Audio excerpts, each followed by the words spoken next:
जब आप किसी व्यक्ति से मिलते हैं या फिर ये कह लें कि जब कोई आपका दोस्त होता है तो उससे आपके रिश्ते किन बातों पर तय होते हैं। मुझे लगता है कि आप भी इस बात का पूरा ख्याल रखते होंगे कि आप एक दूसरे का सम्मान करते हैं, एक दूसरे की संवेदनाओं का ख्याल रखते हैं, साथ ही साथ एक दूसरे के हितों का भी ख्याल रखते हैं। ठीक इसी तर्ज पर जो रिश्ते हैं चीन के साथ वो तय होंगे। जी हाँ, भारत के विदेश सचिव हर्ष श्रृंगला ने साफ कर दिया है कि 3 पैरामीटर्स पे चीन के साथ जो संबंध हैं वो तय होंगे और तय होगा कि कैसा दोनों देशों का जो है वो रिश्ता रहेगा। विदेश सचिव हर्ष श्रृंगला का साफ कहना है कि चीन के साथ रिश्तों का भविष्य 3 परस्पर व्यवहारों से तय होगा। ये एक दूसरे का आदर करना, एक दूसरे की संवेदनाओं का ख्याल रखना और एक दूसरे के हितों का ध्यान रखना।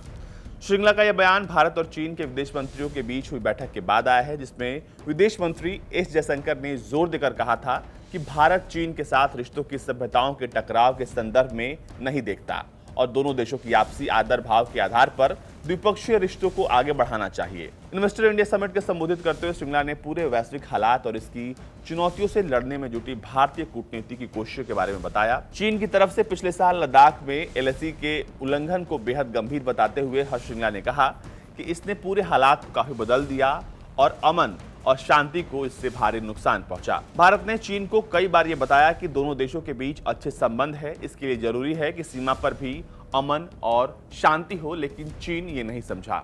चीन के साथ सैन्य तनाव और अफगानिस्तान की मौजूदा स्थिति के बारे में विदेश सचिव ने कहा कि इससे हमें ये सीख मिलती है कि सुरक्षा को लेकर कई तरह के बदलाव हुए हैं, लेकिन पारंपरिक तौर पर मौजूद सुरक्षा संबंधी चुनौतियां वैसी ही बनी हुई हैं।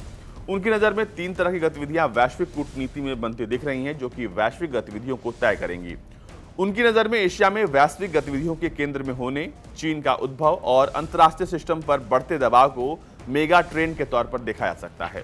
इसके साथ ही उन्होंने अफगानिस्तान के बारे में भी बात की। उन्होंने कहा कि भारत के लिए ये बेहद चुनौतीपूर्ण है जो भी स्थिति अफगानिस्तान में, और कहा कि वहाँ जो हो रहा है उसका पूरे क्षेत्र पर असर होगा। उन्होंने साफ किया कि भारत की अफगानिस्तान को लेकर भावी नीति वहां की जनता के प्रति दोस्ताना रवैये से ही तय होगी। अभी वहां की स्थिति काफी तेजी से बदल रही है और हम लगातार पूरी स्थिति पर नजर बनाए हुए हैं। वहीं मानवीय आधार पर सहायता पहुंचाना बहुत जरूरी है, लेकिन ये भी जरूरी है कि ये मदद अंतर्राष्ट्रीय एजेंसियों के जरिए पहुंचाई जाए। आपको बता दें कि भारत ने अफगानिस्तान पर वेट एंड वॉच पॉलिसी को अपनाया हुआ है, यानी कि भारत अब तक अफगानिस्तान को लेकर अपना स्टैंड साफ नहीं किया भारत ने, लेकिन भारत ने एक बात स्पष्ट कर दिया है कि भारत अफगानिस्तान के लोगों के साथ है। जी हां, अफगानिस्तान के लोगों के साथ, न कि तालिबान के साथ। फिलहाल ये स्टैंड भारत का है, लेकिन आने वाले दिनों में हो सकता है कि भारत अफगानिस्तान को लेकर अपना स्पष्ट रुख सबके सामने रखे।